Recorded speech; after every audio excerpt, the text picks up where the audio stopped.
मक्षिका। चलिए आज हम पढ़ते हैं, आपकी पाठ्य पुस्तक में है अनिवार्य संस्कृत में पीछे दिया गया है मूर्ख मित्रम की कहानी। उसमें दिया गया है एक राजा और एक बंदर की कहानी बताई जाती है कि कैसे जो है राजा एक बंदर के साथ मित्रता करते हैं तो उन्हें क्या क्या कठिनाइयों का सामना करना पड़ता है। आप लोग ध्यान से अपने पाठ्य पुस्तक में देखेंगे और किताब में ही देखेंगे, पेंसिल से टिक लगाते हुए चलेंगे। एकस्मिन् नगरे, एक नगर में एक नृपः आसीत्, एक राजा रहता था। नृपः माने राजा, आसीत् माने था। एक नगर में एक राजा रहता था।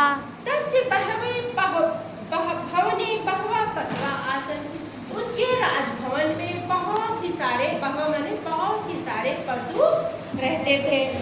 ते नृपस्य सेवाम् अकुर्वन्, ते माने वे, कौन? पशु थे वे नृप राजा की सेवाम अकुर्वन्, सेवा करते थे।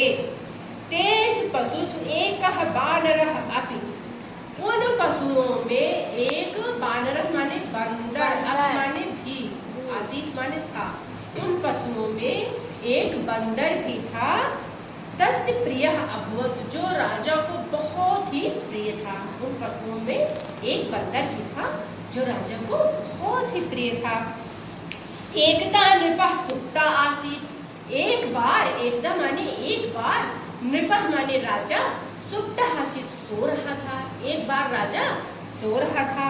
तदा सः बानरः व्यजनेन, तदा सः बानरः, तब वह बानर, व्यजनेन माने पंखे से, तम अभिजयत, पंखा झल रहा था।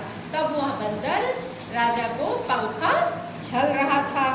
तस्मिन् काले एका मक्षिका नृपस्य नासिकायाः उपरि उपाविशत्, तस्मिन् काले, उसी समय, काले माने होता है समय, उसी समय एका मक्षिका, एक मक्खी, नृपस्य राजा की नासिकायाः उपरि, नाक पे आकर, उपाविशत् बैठ जाती है। उसी समय एक मक्खी राजा के नाक पर आकर बैठ जाती है। बानरः वारं वारं तां मक्षिकाः व्यजनेन निवारयति, बंदर जो था वारं वारं, बार बार पंखे से उस मक्खी को उड़ाता है।